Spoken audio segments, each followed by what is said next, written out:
All right, folks. So, against my better judgment, I got Kim on. Y'all asked to see her on video, so here she is. You can tell how enthused I am to have her.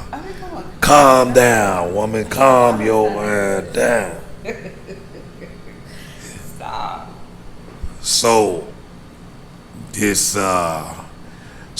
lot of y'all have emailed saying y'all want to talk to the missus and get her perspective on her experiences since being here. She's been here, I don't know how long you been here. It'll be a year next month. I got here in July. I was in Medellin first for about a month. Went back to the States, and then I came here. So we got here a few months before she did, and I forgot what I was saying, but yeah. So y'all wanted to know what her perspective was like since being here. I know a lot of husbands or guys been having a hard time convincing their wife to come. So hopefully she can shed some light or insight on some things that perhaps might help y'all make a better sale to your spouses. So I don't know what to ask. I'll probably end up doing another live where y'all can get your spouses on here, and not just spouses and wives, but any other woman, single woman, or married woman, or whomever wants to make their way here. So right now I'm just rambling. So I'm just gonna hand her the mic and I guess we'll just say, hey, what do you think about Mexico? In fact, start out with what you thought about Mexico. When I told you I was moving down there and bringing the girls down here, you had a problem with Mexico. Yeah, I did, because based on everything that we have heard about Mexico, how we believe that you have so many of them coming to the States. So, I'm thinking what crime, just living beyond their means. I'm just thinking the very worst. But actually, when I got here in Merida, and I'm seeing Teslas, Porsches. Teslas. I'm seeing all these cars, all these luxury cars, and actually looking and just seeing and discovering that it was nothing like how we have been made to believe how Mexico is. And actually, many of the Mexicans live a lot better than most Americans. So that was my first take on it. But I was taken back by the structure of the buildings. And I've had we lived in Medellin, and I was there a month prior before coming here, and I was basically comparing that to being here.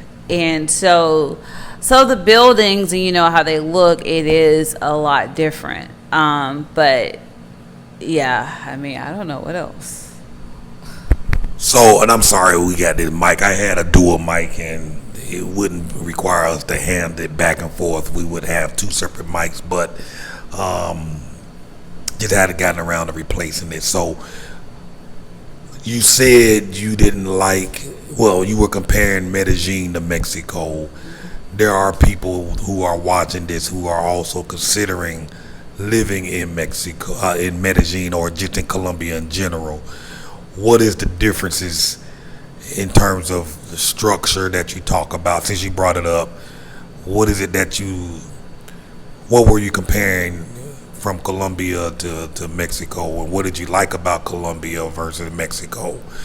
Your pros and cons. My pros and cons. Well, the buildings, you have like a bunch of high buildings, and we've always lived out in the rural part of the states, and it was in cities. So when we first got there, it was something definitely different, and I actually just fell in love with the city.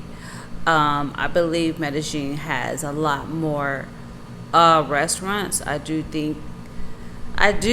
think personally that the food is a lot better there than it is here.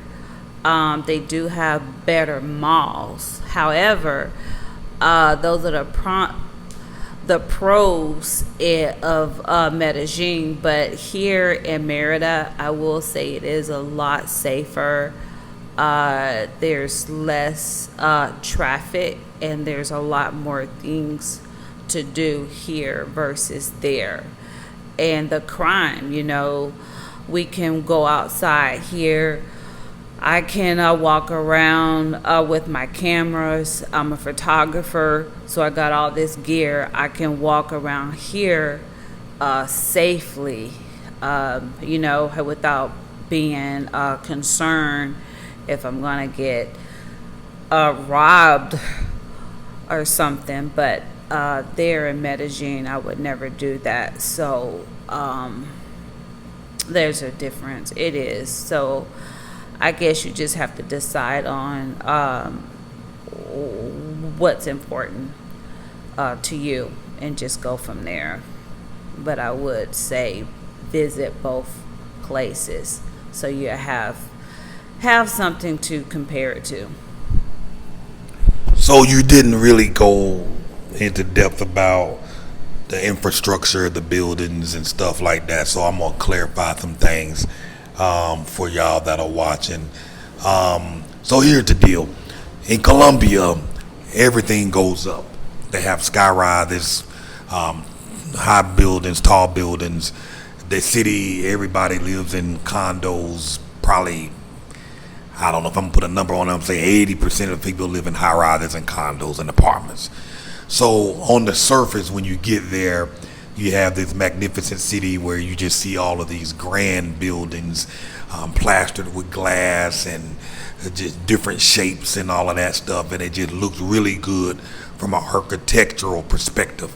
It's impressive. It looks really, really nice and looks very, very, very modern. So when you leave a place like that, then you come to a city like Merida where everything looks old because it is old. I mean, this is a historical city. A lot of the buildings here are 200 and 300 years old, and there are not a lot of high-rise buildings. So whereas in everything in Colombia, everything goes up, here in Mexico, everything, particularly in this area, everything goes wide, left to right. You have buildings everywhere. So while all of that is impressive,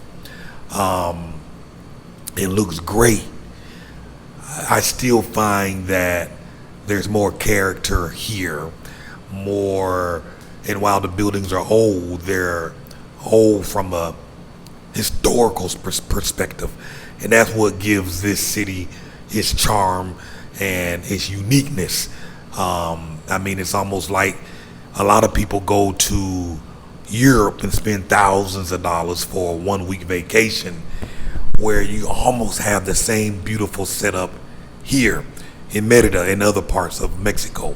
You have the cobblestone streets and all of that here, and the older buildings, what we would call in the antique space, where it looks like the paint is rusting off and falling off, that patina look.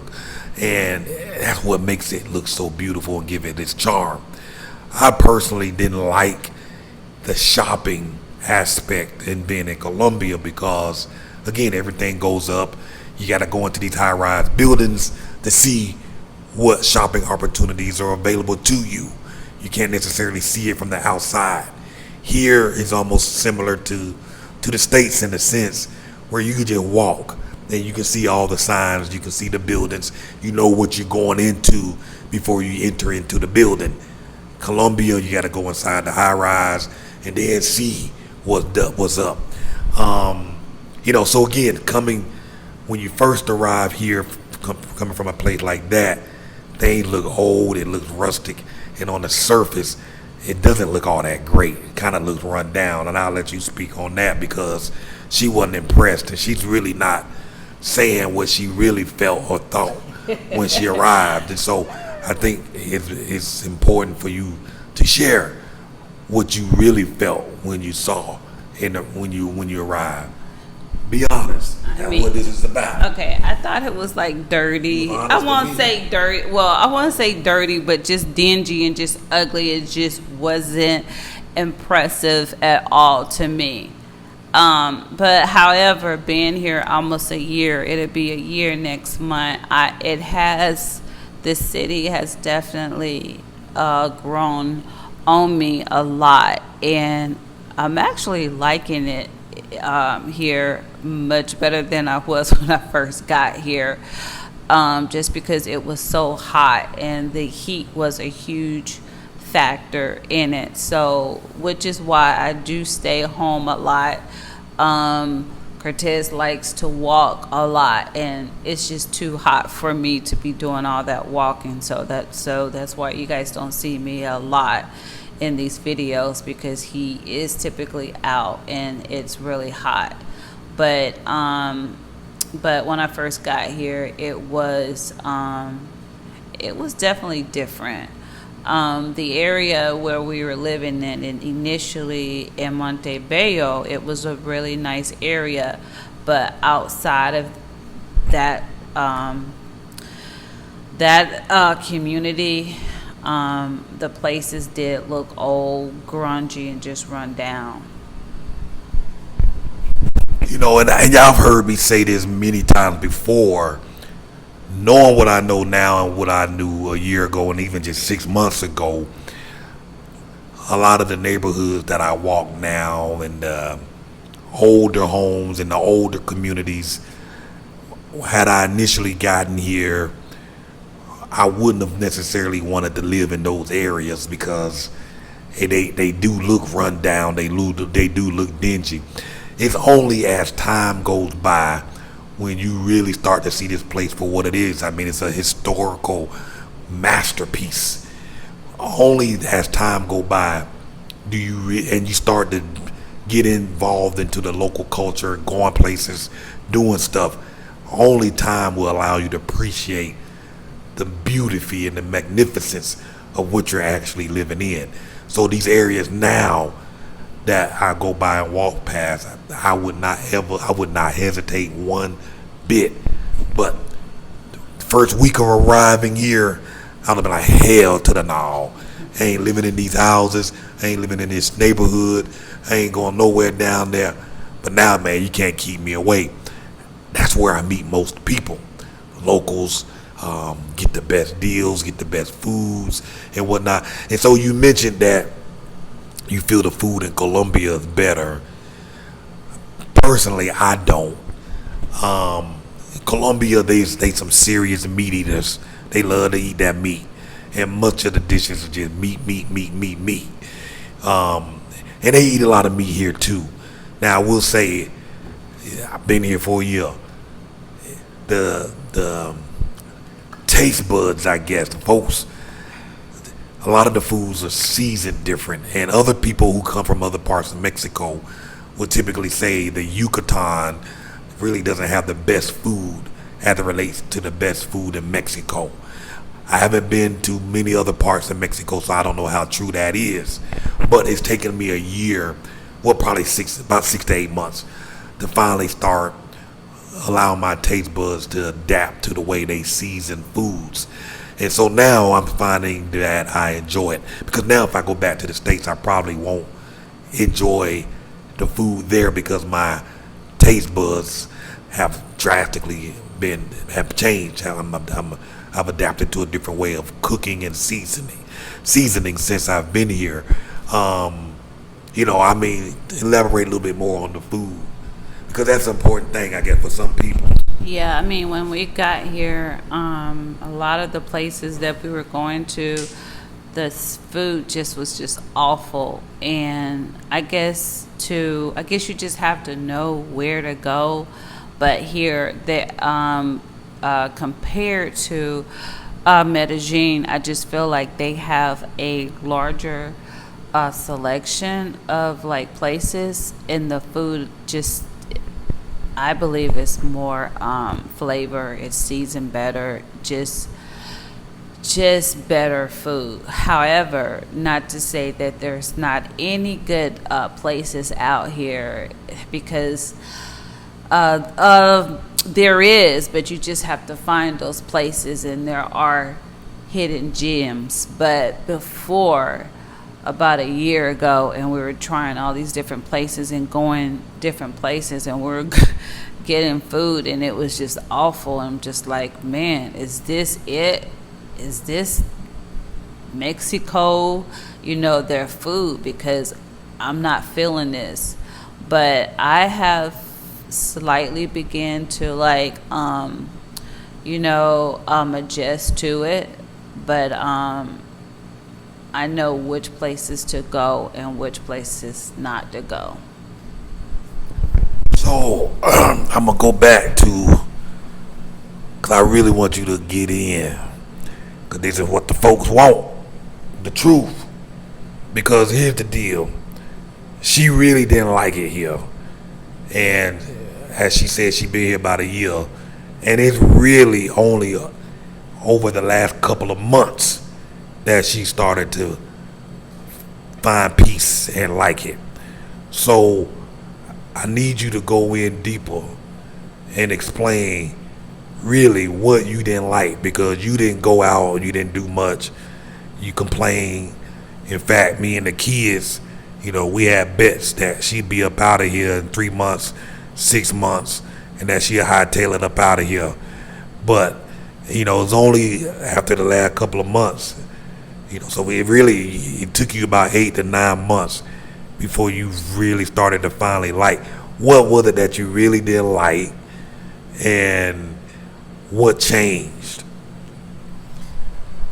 Well, one on the top of my list, and I think most people can agree, is the heat. It is hot. When I first got here, I would go outside, and it will feel like I had been outside walking for about 30 minutes, and I would just go outside like I put makeup on. I don't even put makeup on anymore because it's that hot. So one, it is the heat. It is hot. I'm not gonna lie. I'm not gonna lie. I cannot sugarcoat it. So the heat, it was so hot. I was gonna share. If I got that thing. Stop. They hear your behind on the mic. So anyway, it was so hot. Okay. So anyway, when I got here, we started looking for furniture. He decided to actually wait until I got here, and we were looking for a dining room set because we needed a table, and we didn't have a car at the time. So he and I were like taking Ubers, and we're walking around to like all these different stores and trying to find a table. It was so hot, like I would be drenched in sweat until I end up getting I can't believe I'm sharing this. Oh my gosh. Anyway, I ended up getting like this rising, and it was actually on my butt.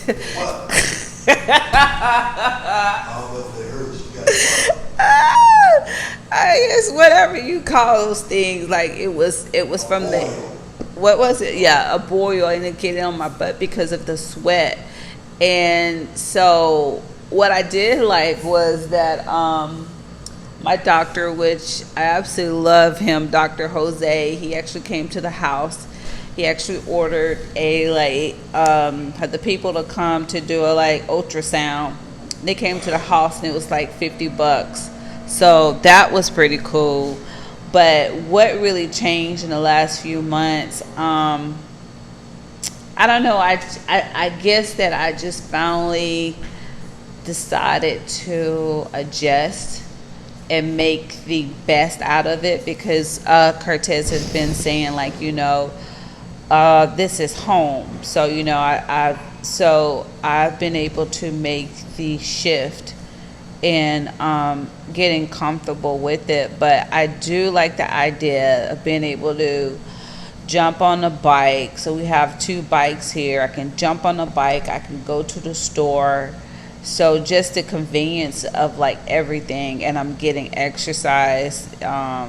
Finally, I've been here about a year, so I haven't been as active as Cartess and the girls have, but in the States, I mean, I wouldn't ride a bike to the store. So I think that's pretty cool. And the convenience of like everything too, the convenience of, having my medicine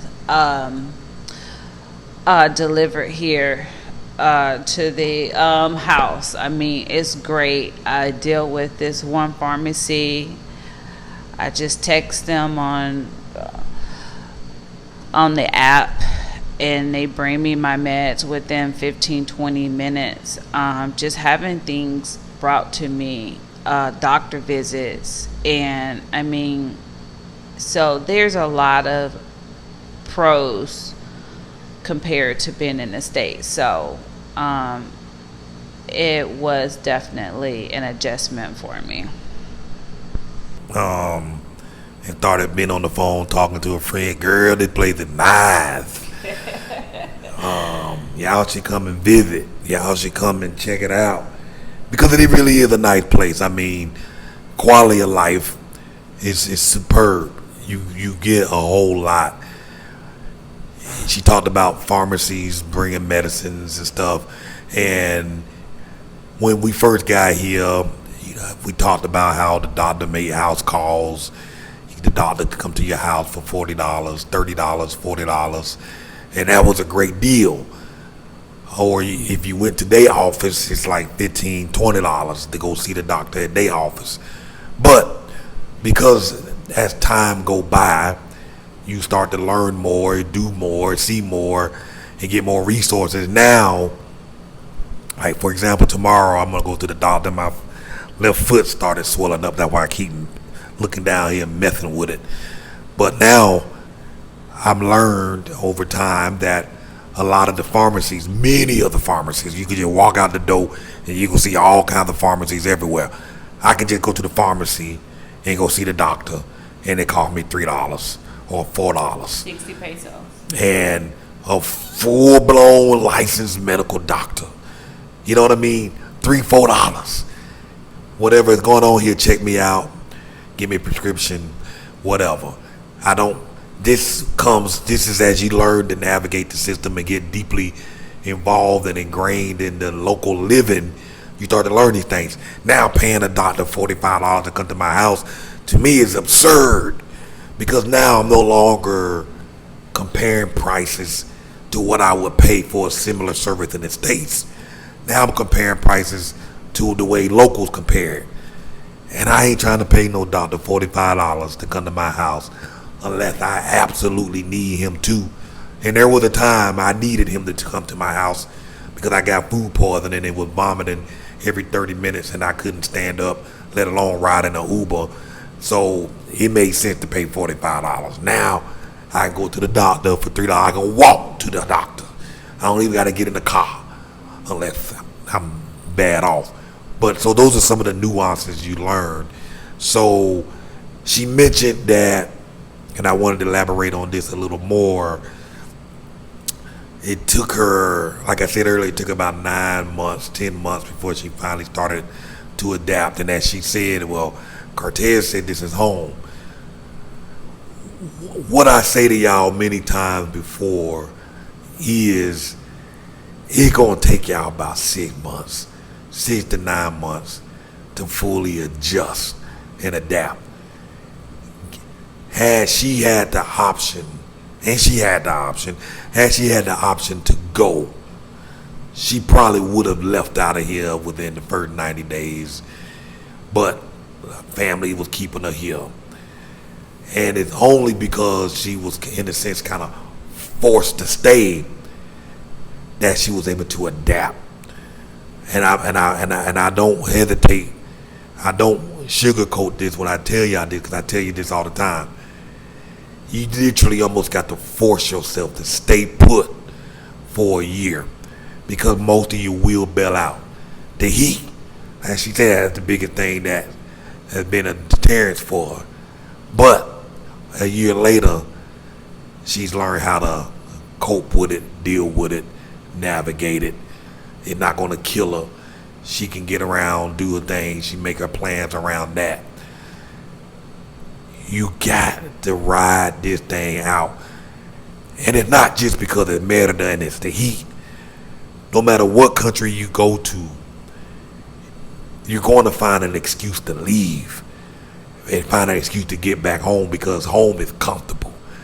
And you might hop around to 5 or 10 different countries, but you're going to have the same problem there. And that's, you want to go back home to what you know and what's comfortable.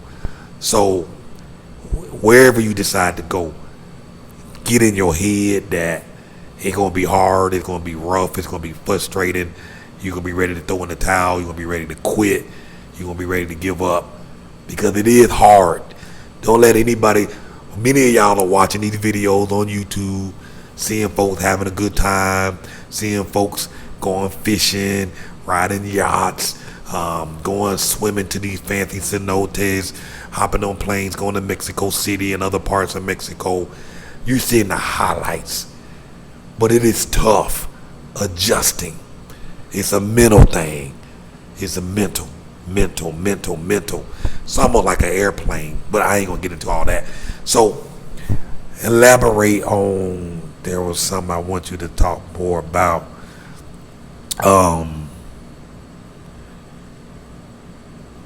I don't know, I forgot. Safety. How do you feel in terms of safety here? Safety of the girls? What do you feel like compared to Colombia, compared to here? I know you touched on it briefly, but go a little bit more in that. How comfortable do you feel walking around here, going around here by yourself? And how do you feel about the girls being out and about?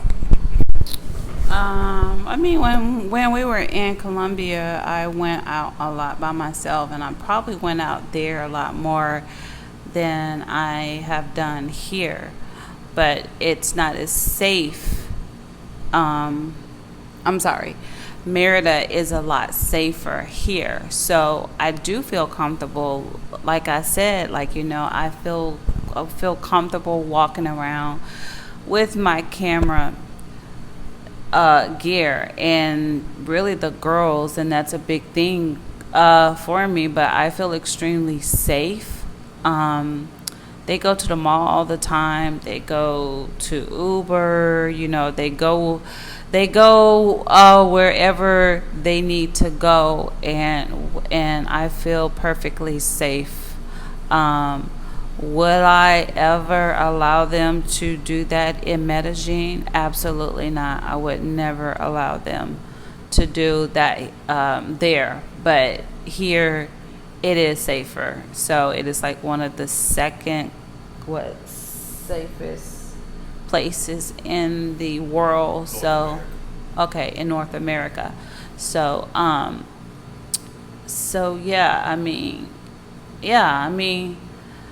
I think I even feel safer here than I do in the States. Even with them, I don't think I would ever let them do all that, what we allow them to do here in Merida.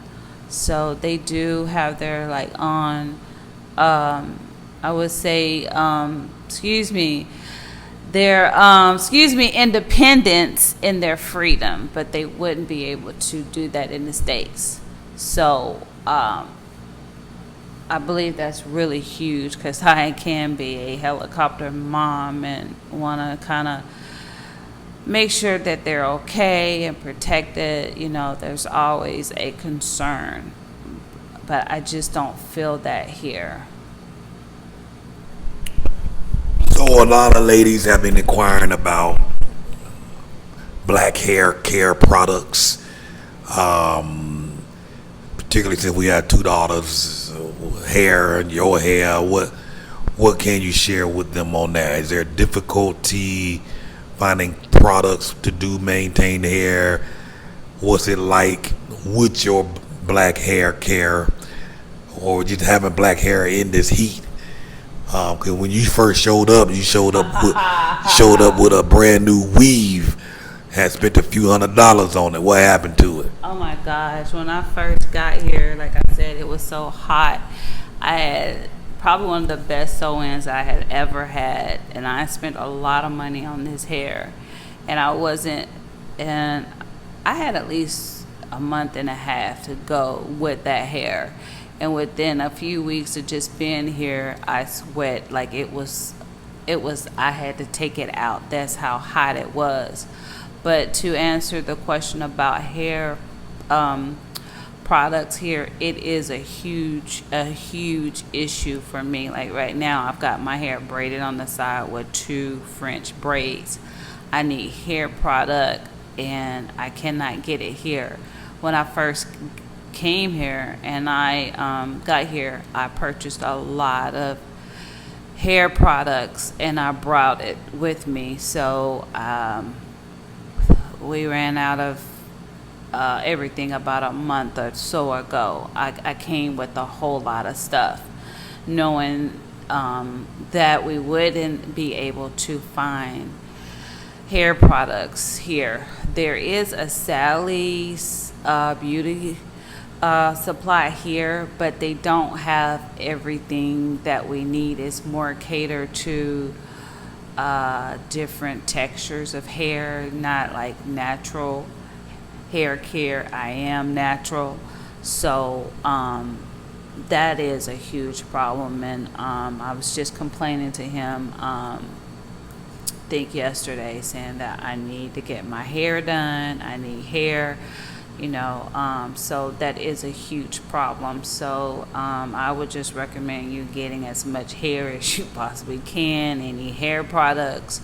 Make sure you have all that. And even if you have people coming, maybe that, they can bring the hair products for you, but you cannot find black hair products here. So that is a huge problem.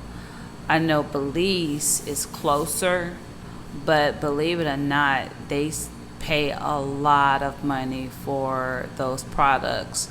The girl that braids our hair, she braided my hair some months ago and did Charlie's about maybe a couple months ago as well. They're from Belize, and that jar of jam, I think typically in the States, or depending on where you go, it can be like $4, $5, $6. I think she says she spent $15, $20 just for that jar. So you can get hair products in Belize, but you're gonna pay a whole lot of money for that, and it's not even worth it, knowing that you can get it cheaper in the States. However, if you're desperate, you may just have to pay that to get what you need. So it's just a matter of time of just getting there to get the hair products and bring it back. So we haven't made a trip to Belize, so that will be a option for us to get our hair products. And so, and another option is this: as you get here as a foreigner and you start to meet other expats that are coming here, because people come quite often, and people constantly send me a message saying, "Hey, Cartess, I'm be here. I'll be coming on such and such date. If y'all need some products or need anything specific, just have it shipped to my home, and I'll bring it to y'all when I get here." So there's always people coming, and you will meet other people that go back and forth to the States to visit family and friends, and you can kind of make that connection with them to get whatever you need back, and that'll be the most affordable thing. I just didn't share that with Kim, just so I can keep costs down. You know what I'm saying? So the less they know, the better my pockets. Yeah, really. They don't need no. They've been doing just fine. No, I have No, I You know haven't. what I'm saying? So our goal here is to save money and get these finances on track. You know, so but again, that's just another option. So what else? Anything particular you got off the top of your head? Nothing What I can think of. What? what do you? So you talked about what you didn't like. What are some things you actually like? I think I've already named that stuff. Like the convenience of the doctor coming, deliveries to the house. I do like going to the market, especially down the street.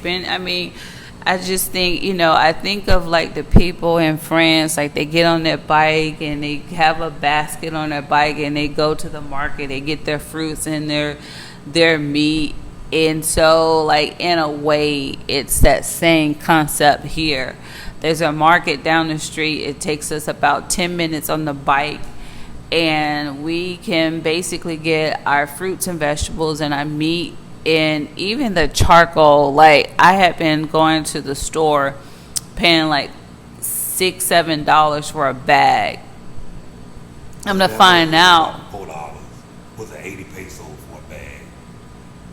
That what you been paying? Well, for $4 to $6, just depending on where I go and get it. And went to the market where they have these little bags of charcoal for 17 pesos. So what is that, like 80 cents? What is that? Like, yeah, 80 cents a bag. So, but yeah, I like that idea, just going to the market. And the thing about it is, like, the meat has no preservatives, no hormones, no nothing. These are chickens that have been killed that same day, and they bring it to the market and they sell it, and it's fresh. So I really enjoy that. What baked beef? The Uber rides are cheap. Yeah, the Uber rides are cheap. Like versus in the States, you can easily spend $20 for a Uber ride, and that's just right around the corner.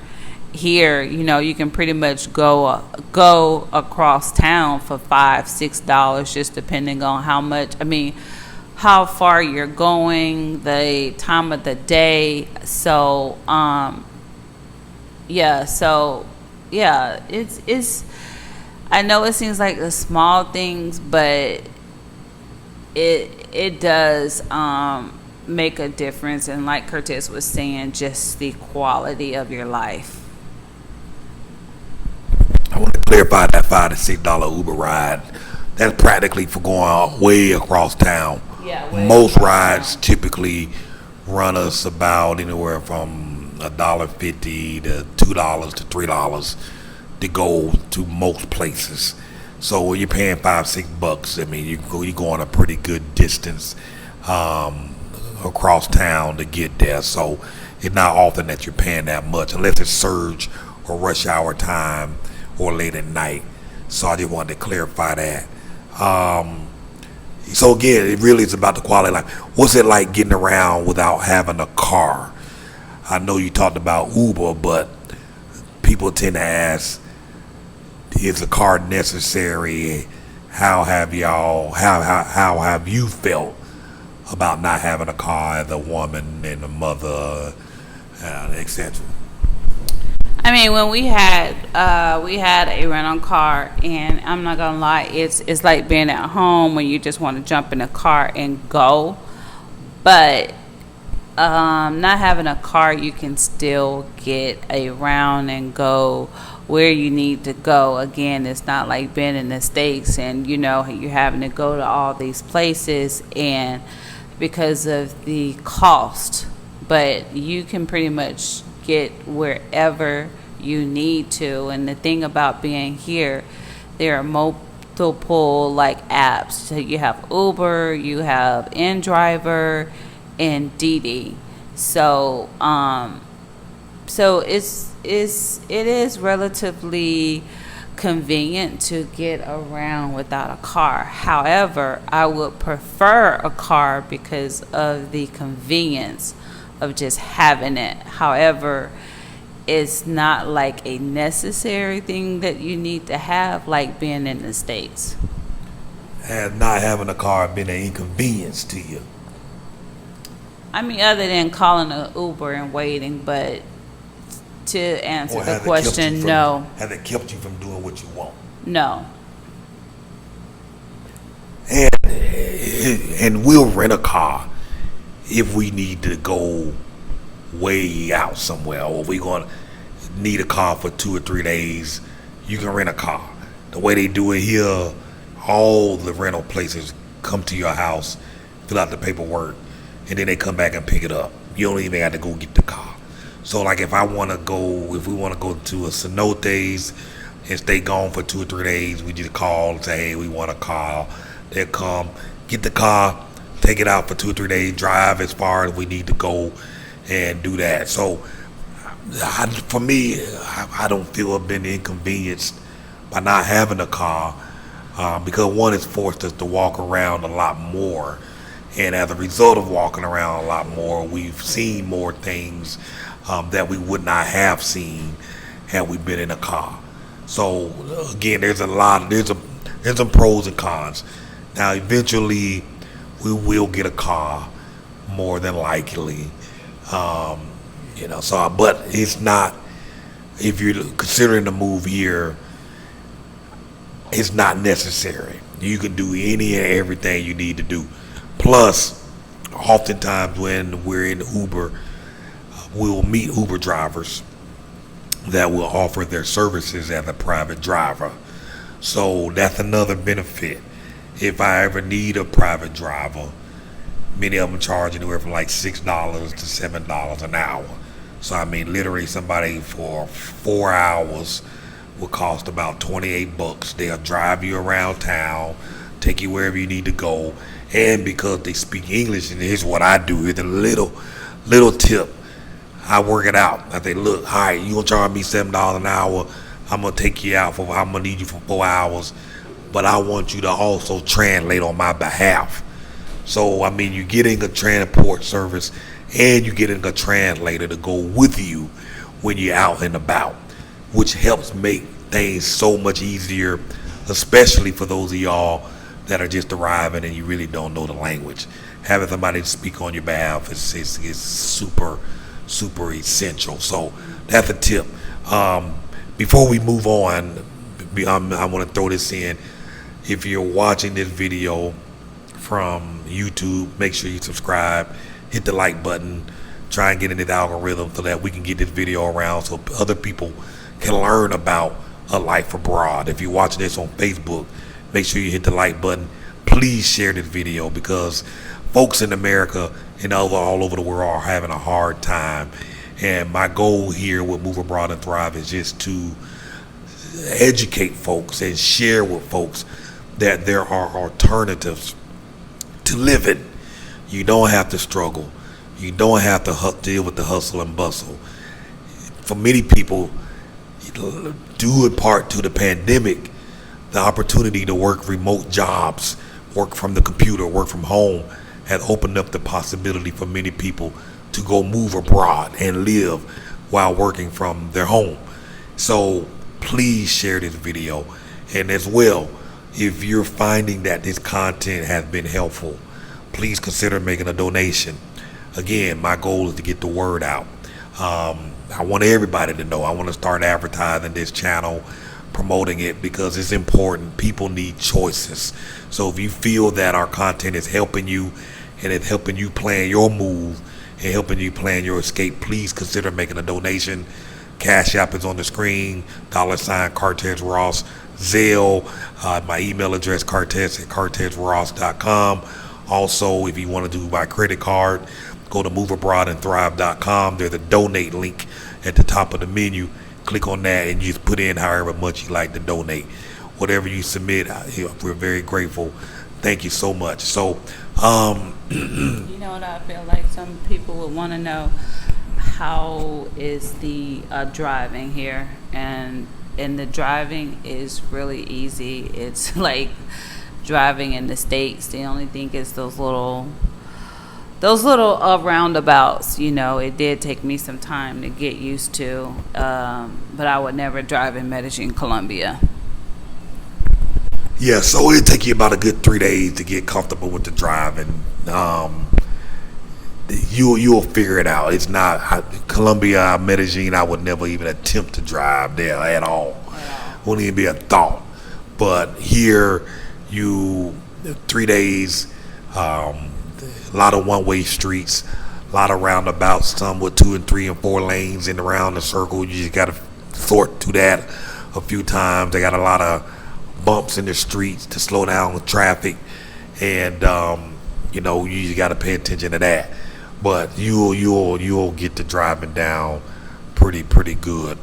I feel like I'm missing something. I'm gonna go get my computer and look up some questions that folks have asked. Shopping wise, I don't know. You hadn't done a lot of shopping, but the girls have done quite a bit. What are the clothes like? And not just clothes. Talk about that. Then we're gonna talk about language, how you feel talking and communicating. What's that been like for you to struggle in terms of the language and all of that? So talk about the shopping and the shopping and the clothes. I actually haven't bought much since I've been here. Believe it or not, it's been crazy. When I got here, I bought a whole lot of stuff, brand new stuff when I got here. So I haven't bought a lot of like clothes. But there are a lot of American stores here, and the American stores tend to be a lot higher than the other places because of, I guess, the like import fees. So I do try to sway the girls to stay away from those like American stores.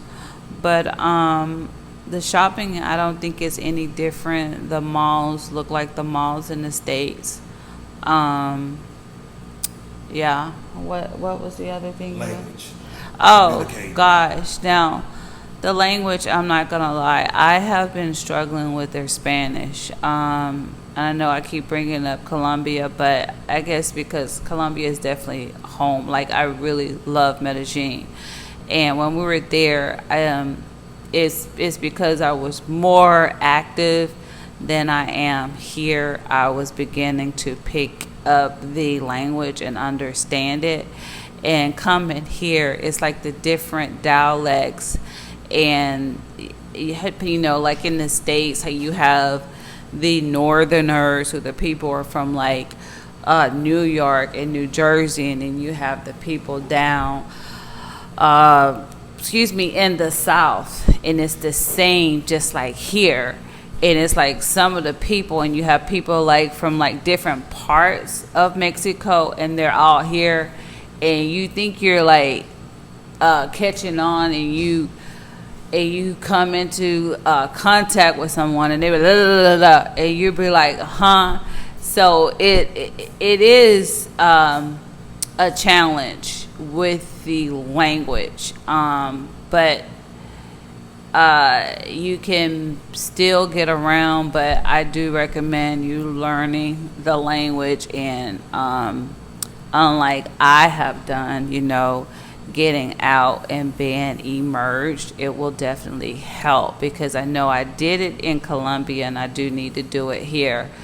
But you can still get what you need, but it is frustrating. I think when I first got here and I was trying to, I don't know, I can't remember what it was, but I just got so frustrated because I could not communicate what I wanted. So it can be frustrating, but you just have to be patient and just be open and willing to learn the language. So, Bevelyn from YouTube asked a question. She asked a bunch of good questions. I'm going to save most of those questions for the live, but one question she asked is, what's the biggest sacrifice you've made moving to Mexico from America? You got any insight on that? Oh wow, that's a good question. I don't know if I can answer that right off. I think the biggest sacrifices, having access to certain products. Again, I would say the hair products, especially being natural. That is a big sacrifice. And one on the top of the list is really not seeing my other 3 kids, because we do have 3 other kids back in the States. So, just your family, because you do miss your family. I miss my siblings. I miss my sister, my brothers, and definitely my children.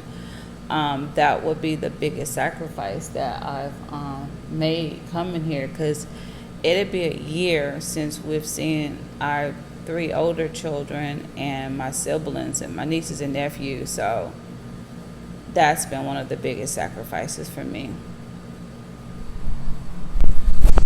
So yeah, I would say that the kids, my mom, we got family back in the States, and it never was the intention to move to Mexico, to live in Mexico. Move abroad and thrive. The goal was to hop around from place to place, to document the cost of living, and just show that there are other places that one could thrive by simply relocating. But we ended up falling in love with the city and just kind of stayed put.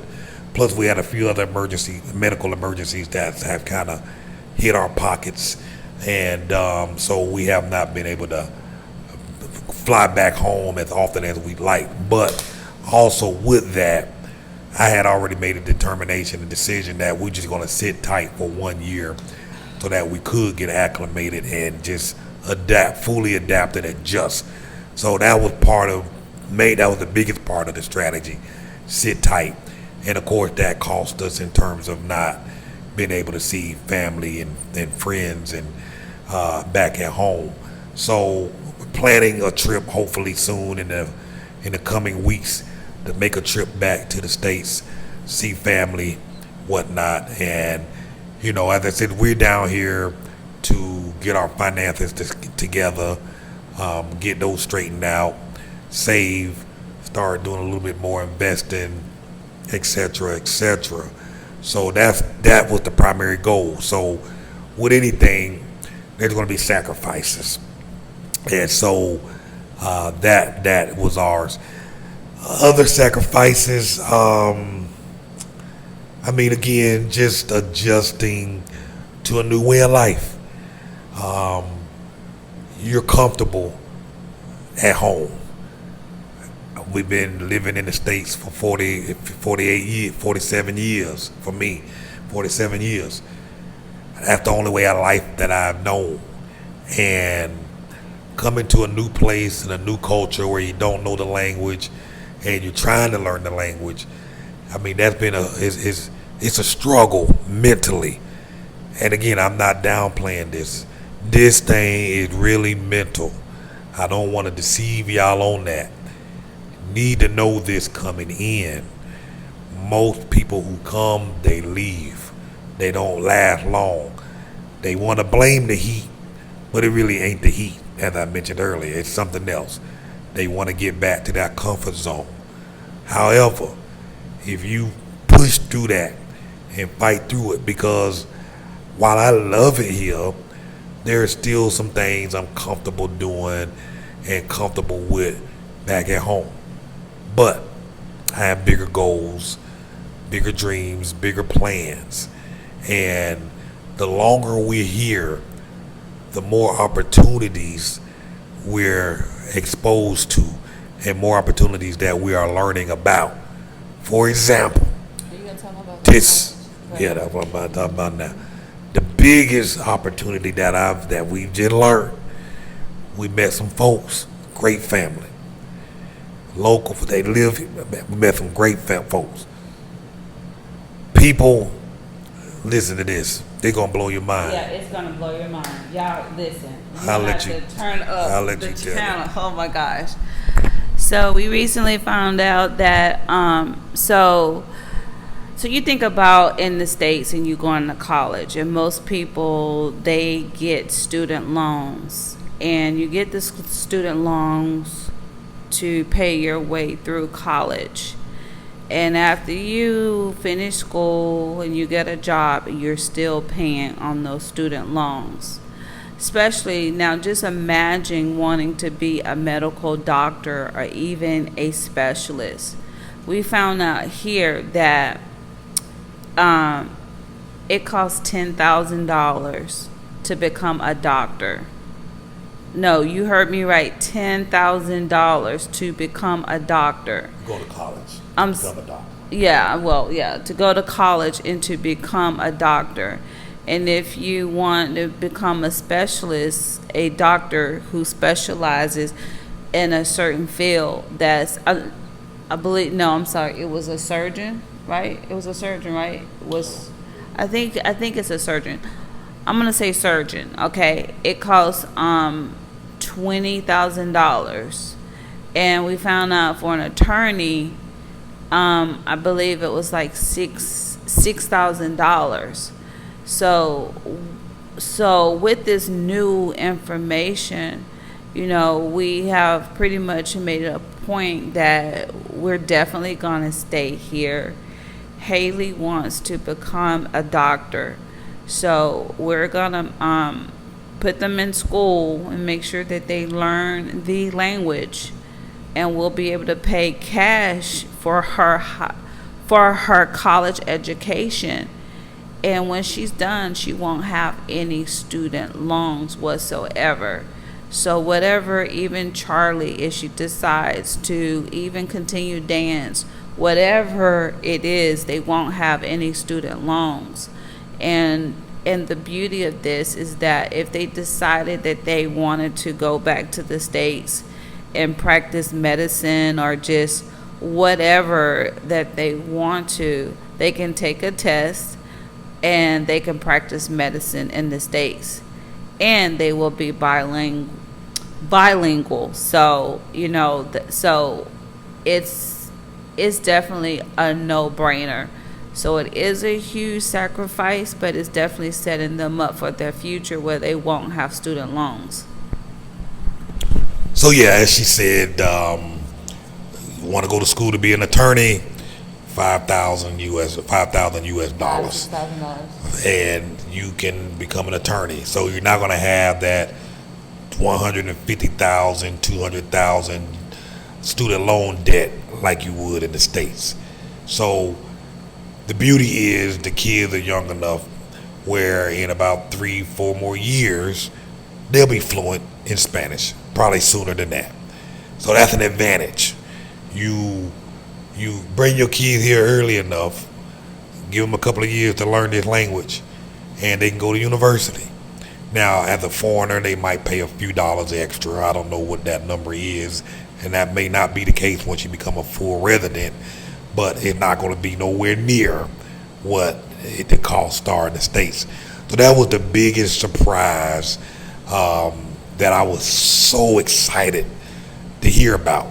So if y'all want to be, maybe your kid or maybe you are thinking about going back to college, then you want to become a culinary chef, you want to become an accountant or whatever, the opportunity to learn is here. Now, obviously, you're gonna have to learn some Spanish, but that's a sacrifice worth making and worth taking because it's gonna save you a ton of money. So that's something that I was excited to hear. How about the teachers too? I think the teachers was like $4,000. It was hold on. I think it was $2,500 or $3,000, something like that, for even a person to go to school to become a teacher. It's insane. It's unheard of. But I want to elaborate on the doctors. I think their doctors are just as good as the doctors in the States, if not better, the medical here is, excuse me, the medical care here is amazing. And the doctors are so personable with the patients, where you have your doctor's phone number and you can text them like anytime. They welcome it. It's crazy. It's unheard of. So, yeah, if anyone wants to become a doctor, you're getting that same medical education as you would in the States, if not better. So yeah, so somebody asked I'm assuming it's a lady named Sav, how much cash in US do you recommend having saved before you come? We are a married couple with 2 small children. I mentioned this in another video previously. Knowing what I know now, and we'll talk about this in the live a little bit more in depth, I would have a few months money saved up for just emergency living, for a few months just to pay your regular bills, figure out what that budget is, your rent, food, transportation, whatever that monthly budget is, a few months, 4, 5, 6 months. And on top of that, me personally, I would have about $10,000 Medical emergency. just exclusively set aside for medical emergencies. Because here, unless you have insurance, you will have to, or unless your insurance will cover it, you have to pay up front for medical treatment and medical care. Haley had emergency surgery a few weeks ago, and fortunately for us, the cost was $2,700 US. It wasn't outrageous, and this was a complete emergency surgery. Went into the hospital. An hour later, they was rolling her back and prepping her for surgery. They put her under with an anesthesiologist. They did a laparoscopic surgery. A full-blown setup, full-blown surgery. $2,700 US, $2,700 US. So you had to pay for that. The surgery that I had a few months prior, fortunately, my U.S. insurance covered that. So, but I still had to pay some upfront money until they were able to verify my insurance. So I would $10,000, particularly if you got kids. Check your policies, see what it covers, see what it don't cover. Fortunately, mine only covered emergencies. I had to be admitted, and that's what happened. When I went to the emergency room, they admitted me, and it covered that. The only reason Haley's issue was not covered was they had a different type of insurance than we had. We had Cigna, and the kids, they qualified for a state health insurance plan called Georgia Peach in the state of Georgia. So that did not carry over here and cover. So somebody asked, they made a statement, hey, I finally have something to share with my daughters who are 12 and 14, and our kids are 13 and 15. The only reason they were concerned most about relocating is not having a social life. What would you say to that? Do you think kids will have any issues making friends and having a social life? No, I don't think. I think it just depends on you as the parent being able to connect with the parent. Other parents getting involved in other Facebook groups for like expats, but even just being open to be connected with the locals. And I would recommend getting connected with locals. So your children can make friends, and it will also help them learn the language, because the kids can pick it up a lot easier. But there is no issue I see with kids making friends, especially just being American. People tend to gravitate towards you and want to connect with you because you are an American, so you won't have any issues. Eric asked, and I think we kind of talked about this. How did you get your wife on board? Because my wife is not wanting to sell the house or move abroad. So here's the deal. Come visit. Bring her, hang out. And you might have to bring her a few times. And for me, I had some very definitive goals that needed to be met. 50 years old, nearing 50, no savings, no retirement, and no investing or anything like that. The money had to get right, had to save, had to be ready for retirement in 15 years. So for me, it was like, this is what needs to happen. It's gonna be uncomfortable, probably ain't gonna like it, but this is what needs to happen. And so that was the mindset around that. Uncomfortable choices, uncomfortable decisions. And I just went forward with it and said, this is where we at. I've made foolish financial decisions for the last 20 plus years. I ain't gonna make them for the next 15 because if the writing is clearly on the wall, continue this pattern, it's gonna be bad.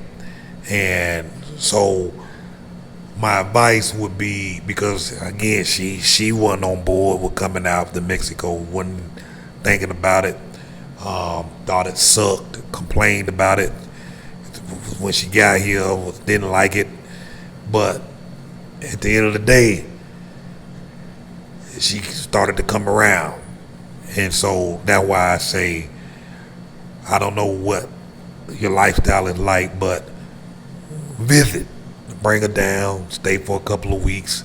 If she doesn't like this area, go somewhere else, check it out. There are a lot of states and cities in Mexico that you can explore, and even other countries. Mexico and Merida particularly, it ain't for everybody, but there are other places around the world where you can thrive and live a good quality life. Places, I'm here in Vietnam, Hanoi, Ho Chi Minh City, I think that, if I'm saying that right, is off the chain. Bali, parts of Colombia that are amazing, South America in general, lots of places in South America, and Southeast Asia, Thailand. So there are options all over the world. And everybody is not moving abroad because they're trying to save money. So you don't necessarily have to live in countries where your U.S. dollar can thrive. You might already be doing well. And you just might want Spain, believe it or not, from what I'm hearing from people from boots on the ground, is very affordable. Check out France. There's a place for you. And I'm gonna plug in our course. My course, I go in depth in helping you come out with a plan, helping you identify where the best place where you can live. And you just got to do the research. A lot of folks have anxiety, they're frustrated, they're scared. And a saying that I say, anxiety generally comes from a lack of clarity. A lack of clarity causes anxiety. How do you get rid of that anxiety? You get clarity. How do you get clarity?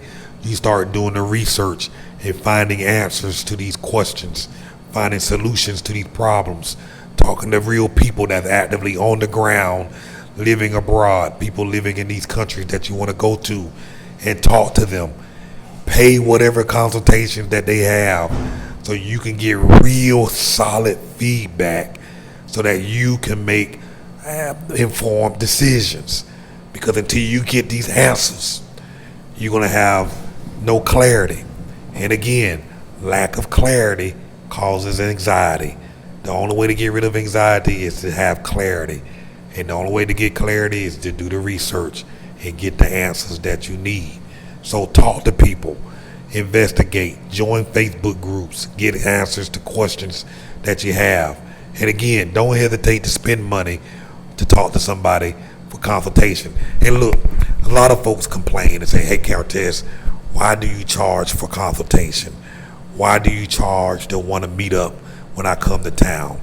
Look, here's the deal. I just want to say this before we move on. Man, I got a family, I got kids, and there are thousands of people watching these videos and whatnot. Every day, somebody email me, hey, Cartess, I'm in town. Can we meet up for lunch? Can we meet up for dinner? It's impossible for me to go hang out with everybody who comes into town every day. It's impossible. I tried it, drove myself crazy, try to hang out with folks. It wears you out. So now I charge a package, consultation. Not because I'm trying to charge you a whole bunch of money, but if I'm going to take time away from my family and go hang out, I'm going to have to charge you, because this is work. Talking to 30 people is work. And, you know, I've had some folks who invite me out and say, hey, Cartess, let's go. Can we meet up with you and pick your brain and sit down over some lunch or coffee? I get there, we sit down for 2 or 3 hours, we chit chat, and I'm having to pay for my own coffee. And I'm like, you know, some folks just don't get it. You know what I mean? I'm a nice guy, but I'm here on a budget. I got goals. I'm trying to save my money, trying to get ready for the future. And if I'm meeting up with 30 of y'all a week and spending my own money, it doesn't make sense for me financially. I can't meet up with everybody. So I separate that by treating this as a business and charge consultation fees, tour fees. I'm happy to take you around the city. I'm happy to show you everything. I'm happy to take you out the neighborhoods, but I can't do it for free. And honestly, if you sign up for my course, I teach you everything. I teach you how to find these deals in these neighborhoods. I tell you what to look for. I go in depth. You won't have to pay me to do that for you. I really want y'all to do it. But if y'all want me to do it, I just have to charge you. And again, you can find it cheaper from other folks. There's people here that can do it cheaper for you. You know what I mean? But for me, my fees are set in a way whereby it makes it worth it for me to do it.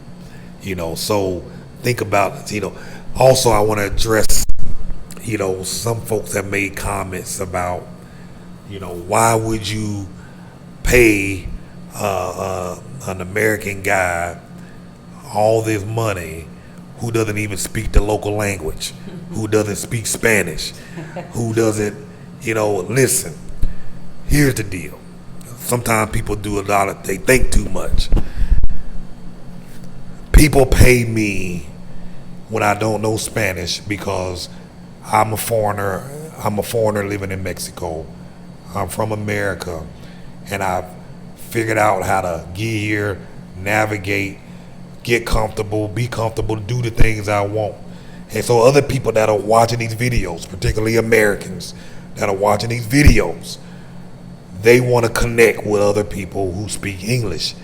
They want to learn from somebody who's come from the same country that they come from and figured it out. Now, quite honestly, a lot of this stuff you can figure out on your own. You know, you don't have to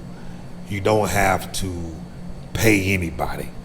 You know what I mean? But if I got to get up and go out and do this and do that, I have to charge. Another complaint the same person had was he charges too much. Again, my services are not for everybody, but for those who want to pay, hey, I'm here. I got your back. I got you covered. I'm going to look out for your best interests. I'm going to show you how I get around. I'm going to take care of you. You know, My fees are my fees. I don't know why folks is complaining. Other people are complaining about how much I charge. It doesn't have to make sense to you. You know what I mean? But I'm doing what makes sense for me. And that's why I make these videos. I share all of this stuff online. There are no secrets. I'm not keeping anything from you. I share it all. But I do understand that some people want the extra hand holding, and I'm here to give it to you. I want to help you. I want to guide you. I want to take you through the process. I got your back. I want to help you. So again, if y'all want to meet up, please, I'm happy to meet up with some folks. I can't meet up with everybody. I have to pick and choose, because again, I can't do this 30 days a week. I can't do this with 30 people a week because a lot of y'all are coming here, so I have to kind of figure it out and say, look, okay, I got to work this day. I got work to do this tomorrow, but I have some free time on Friday. So, don't be offended or don't think that I don't want to hang out or don't want to talk to you, because that's not the case. This is overwhelming. It's a lot of work meeting up with all these folks. So I'm going to hand it back to you. I wanted to ask something when you're talking about with them getting the local people. When they get the local people too, you can get it, but they're going to charge you more.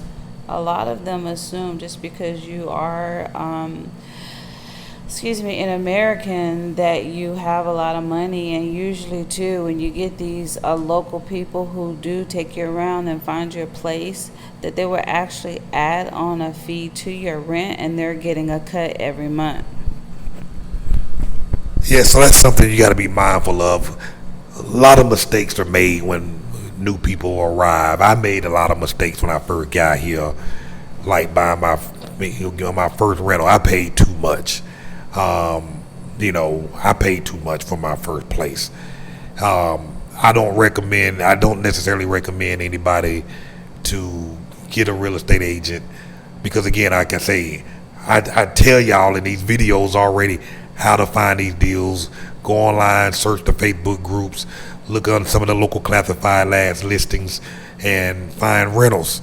I paid way too much, and many times real estate agents are only really interested in showing you high-end properties so that they can get a higher commission. Because if they get generally the commission is 1 month rent. So if they putting you in an $800 US a month place or $1,000 a month place, they getting $1,000, and $1,000 here in Mexico is a fortune. You know what I mean? So I paid too much for my place, and it wasn't what I needed. But again, my guy got me what I asked for, so he got me what I asked for. But sitting tight and getting to know the local place, the local culture, and getting around has given me the opportunity to learn more about where to live and how to live and what areas look like and whatnot. So another reason why Americans prefer to deal with other Americans per se versus some of y'all coming out here and dealing with a local don't know how you live. They don't know what life is like in the United States. Now, some people might have visited the United States and stayed there for 3 months or 6 months, but they didn't live there their entire life. We've been living in the United States. So when people come here seeking our opinion, we have a lot more insight and give you better advice and say, hey, look, this is what I would do. I wouldn't necessarily do this. Live here till you get comfortable. So not everybody want to live in, what's the word I'm looking for? Because some folks will say, well, you don't need to live in the fancy neighborhoods, or you can live in the other areas where the rent is $200 a month or $300 a month. It's safe. But like I told you all, when I first got here, I would have never stayed in any of those places when I got here. It took me some months to get comfortable and get used to it. And I have to be comfortable in my own skin. I can't be comfortable in somebody else's skin. You got to decide. So my advice to many people is live in an area where you're very comfortable. Don't let anybody try and talk you into living into an area that you're not comfortable or living in a house that you don't want to live in. Yes, you might spend a few extra dollars on the front end, but that's fine. It's part of the learning curve. It's part of the experience. But as time go by, like with me, you learn better, you know more, and you'll make different decisions. If you're not comfortable, you're not going to be happy. If you don't feel safe, you're not going to be happy. So do what you feel is in your best interest for you. Don't let anybody talk you into doing anything else. You know what I mean? And I'm just saying this because I've been getting feedback from other folks, just feeling that they are being strong-armed into doing things that they're not comfortable with. At the end of the day, as Americans that are coming here, we like what we like. We want what we want. And for some of us, money is not the issue. And yes, we might pay a little more. But so what? Do what you need to do so that you're comfortable 100%. Because if you're comfortable, again, you're going to be okay here. And as time go by, you can adjust and rearrange some things just like we did. Now I'm trying to find an even cheaper place. Not necessarily cheaper in price, because I'm paying like $575 a month right now for the place. I'm not necessarily looking for a cheaper place, but I am looking for a bigger place that gives me more room, far cheaper than I would definitely pay elsewhere. So did you want to clarify that? Well, Mexico, will you be buying a forever home in Mexico? That is the goal. And will you tour other cities and states in Mexico? Absolutely. But yes, forever home, looking to buy that. I got a 2-year goal to buy a forever home here, most likely in Merida. Again, just to have a place at home base, have a place where we own the house, it's ours. From my understanding, foreigners only pay like $500 a year. I guess it's like the equivalent of property taxes. So once the house is owned and paid off, that's all we up for. That's all we have to pay out, $500 a year, plus whatever other maintenance that might be required. I want to go back to the question that you were asked about the guy asking he wanted to get his wife here and how hard was it for me to get on board. It really wasn't a difficult a decision for me, because we've always talked about travel and we have lived in another country before, so it wasn't anything new. It was just Mexico, but again, just understanding what was at stake. But I've always been on board. So, last question. Like I said, I'm gonna save a lot of this stuff for the live. How long we been gone? Well, they like it. They be liking these long videos. They can watch them in parts. You know what I'm saying? A guy, I'm assuming it's a guy named Shamin. He asked a good question. He made a statement that basically said it. Hold on, let me get it back. I'm sorry, not Shamin. Hold on. Mr. MC, I'm sorry. Mr. MC. Are the children enjoying themselves in Mexico? It doesn't look kid friendly. And so basically, great question. I would have to say that Mexico is probably more kid friendly than the United States. And I answered this question in the comments section as well. In any place, and this kind of piggybacks off the question as, can kids have a social life? And what a lady asked was concerned about her kids not having a social life. Even the United States, it does not necessarily look kid friendly. There's really no such thing as kid friendly, because we have 5 children, 4 boys and a girl, and we've been in the United States our entire life. 4 girls and 1 boy, I'm sorry. We've been in the States our whole life, and we always had to proactively find things for them to do. We had to proactively look for things to keep them busy and to keep them involved. And so in terms of kid friendly, there's really no place that's kid friendly. As parents, you have to get your kids actively involved and find and seek things. There's not like there's anything you just walk outside and there's lots of opportunity for kids to go hang out and do stuff. And that's the same thing here in Mexico. When you bring your children here, you want to have to get them active in the events. And you hear me talk about this in other videos. Get them involved in activities. Whatever the activities were at home, they got the activities here. If your kid is into archery, they have archery places here where you can go shoot do archery. If they're into dance or gymnastics, there's gymnastics schools. Karate, every sort of martial arts is here. Want to learn ice skating is here. Whatever they like painting, there's painting clubs and painting workshops here. There's all sorts of things. So you got to proactively. In terms of kid friendly, this is why I say Mexico is probably more kid friendly than, say, the United States from this perspective. Practically most restaurants that I go to, they will have a kiddie section enclosed or outside the area with a playground, or enclosed with slides and swings and trampolines and playground on the inside. And they generally have an attendant out there watching them. Because here in Mexico, keep in mind, this is a very family-oriented country. When kids go to the mall, the whole family goes to the mall. It's not unusual to see a group of 8 to 10 to 12 family members walking in the mall together and then going to sit down in the food court and eat. So a lot of these restaurants, a lot of the clubs and bars, they have kid areas. A lot of not even the high-end restaurants, just the regular restaurants, they have PlayStations out there for kids to go play, and somebody watching the kids while the adults hang out and have a good time. I joke about this with another buddy of mine.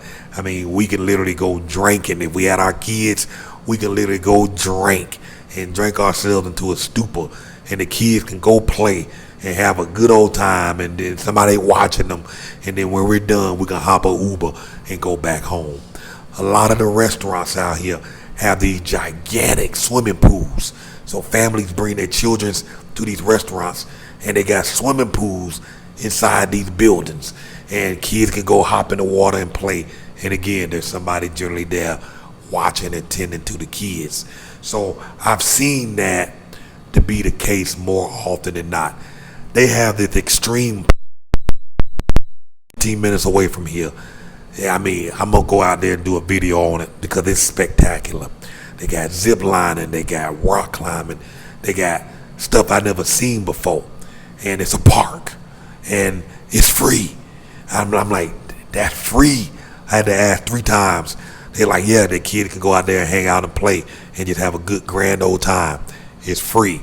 So again, I will actually go out on a limb and say that Mexico is probably more kid friendly than the United States, just from little things like that where they make it kid friendly. At the restaurant, it just blows my mind.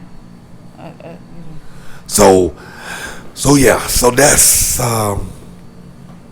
so I think that's where we're gonna cut off at right now. We've been going for about an hour and a half.